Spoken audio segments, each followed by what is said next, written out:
Hi, I'm Tony Reese, and these are Stories of Progress. Today, I am sitting in this iconic, beautiful, historic Hopewell Mennonite Church. We are at 45 South 6th Street in downtown Reading, Pennsylvania. It's absolutely stunning. And I am joined today by Alan Schuman, who is president of Schuman Development Group. Good morning, Tony. Good morning. Aren't we lucky to be sitting in such a beautiful space? Yes, we are. We really are. So, Alan, you have been inspired to join forces with others to develop and bring back to life this beautiful church. What happened that brought you to this? Okay, so over the last 2 years, on and off, there's been articles in the paper about various churches in the city deteriorating, issues with those churches. Some have been abandoned. This one has been in 2 or 3 stories in the Reading Eagle for having structural issues. It was condemned by the city about 2.5 years ago, and the congregation was not able to occupy it. They have tried to raise money for the past 2.5 years. As of the beginning of winter, as of November, they were unable to come anywhere close to the funds needed to restore the structure of the building so that it could be used again. It was actually in serious danger of collapsing this winter, this past winter. And at that time, some representatives from the church group contacted me and said, hey, we'd like you to come and take a look at the facility. Mm-hmm. At the time, lots of people contact me about buildings in Reading. I had been in numerous other churches that at one time were beautiful, but most of them have been kind of bastardized and butchered with pieces sold off over the years and modern renovations done in the 50s, 60s, and 70s. And I figured it was going to be something like that. So I'm like, listen, guys, I've driven by the church 1,000 times on the outside. It looks like there's nothing really there to preserve. It's a nice lot. It's not too far from the downtown. I'd be interested in maybe buying it as the parking lot if it collapses or whatever. And they're like, listen, Mr. Schuman, and we know it doesn't look that nice from the outside, but please, if you're going to be at your other building today, which I told them I was, it's a block away from here, take 15 minutes, come down and take a look at the inside of the church, at the inside of the facility. So I said, okay, I'll stop over and take a look. So I came over, walked into the first floor. We're actually on the second floor of the building. First floor, it's okay. Couldn't believe it when I walked upstairs and they were telling me the story as I'm coming up the stairs about how George Bear, this was the family church of George Bear back in the 1890s. He wrote a check to them, basically gave them a blank check to have the entire interior of this church redone in 1892. There's a huge stained glass window in front of us that is dedicated to George Bear, has his name right on it, thanking him for the renovations in this building, and could not believe the beauty. I mean, this looks like a European church right here in downtown Reading, and I've been doing business here for 25 years now in downtown, and to have something like this, to come across something like this after 25 years, me thinking I've seen pretty much everything in the downtown was just amazing. So got to work and said, listen, let's sign some documents. I will figure out how to make this work for everybody. And we managed to work out a deal where I'm going to pull together the funds to stabilize the structure. Mm-hmm. And we have hired Dolan Construction to come in and reinforce the structure. Then we'll get the occupancy permit, and we're going to be partnering with the church group here for the next 25 years, utilizing my staff at the Abraham Lincoln, so that whenever the church is not in use here, my staff from the Lincoln is going to help them book events here to bring revenue in to help pay for not just the renovations we're doing now, but ongoing renovations to fully restore this building and keep it as a beautiful downtown building for hopefully for a long time to come.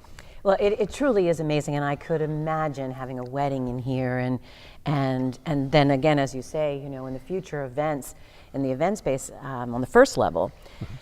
When you think about the history of this church. And I know you're a history buff. You are incredibly interested in history and restoring history.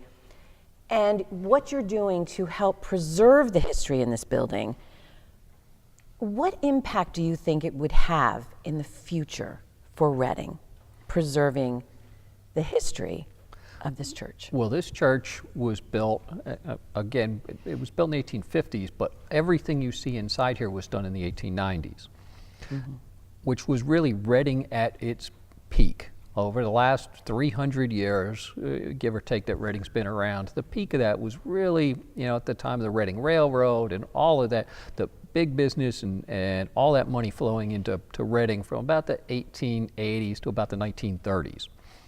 And at the time, 1890s, George Baer was one of the wealthiest people in the United States. And he wanted the top artisans from Europe and Berks County and Pennsylvania and the United States to all come together to build at what you see inside this facility. And, we don't have a whole lot of people like that around here anymore that are going to give blank checks to build facilities like this and track down the craftsmen to build facilities like this. We have a lot of generous people in Berks County, but not to this level anymore. And to be able to preserve that going forward, and again, when I walked in here, all of the original sconces are still here, these huge brass sconces lining both sides.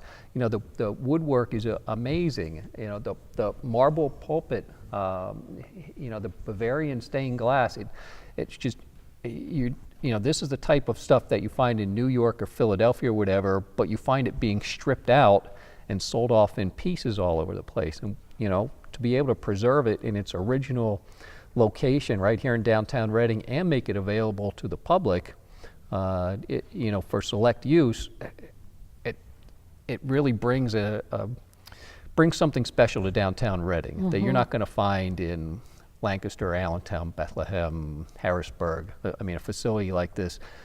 Those are all nice cities. Those are all cities that have been doing well for the past decade or so, but they never had the high point Reading had in that period of time from the 1880s to 1930s, and they don't have structures like this.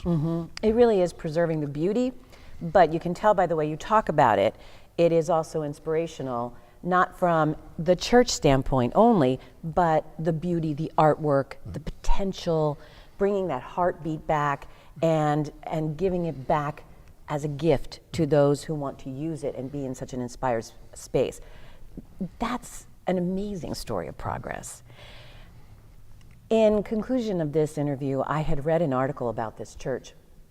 And in the article, it said that in the day of when this was at its highest, the people who worshiped here, they called themselves life-giving believers who wanted to give back to those that were less fortunate within the city of Reading and to help those and be hope dealers. I think by coming together and restoring this beautiful place that was hidden to you who thought you have seen everything, I think you have come full circle with this building. Do you agree? I think there's definitely an argument to be made that we have come full circle. When I spoke to the Hopewell group that owns the church here, one of the big things that they said really led them to partner with me on this was the fact that all of this, everything you see in this facility, was put here in 1892 by really one of Reading's most prominent business people at the time, who really believed in downtown Reading and really believed in all that kind of stuff. And they said it really made them feel like it was coming full circle to call me up and try to partner with me on preserving this after 100 and almost 20 years. And do the same kind of thing with me being a downtown business person that also loves this kind of historic stuff and preserve these kind of buildings.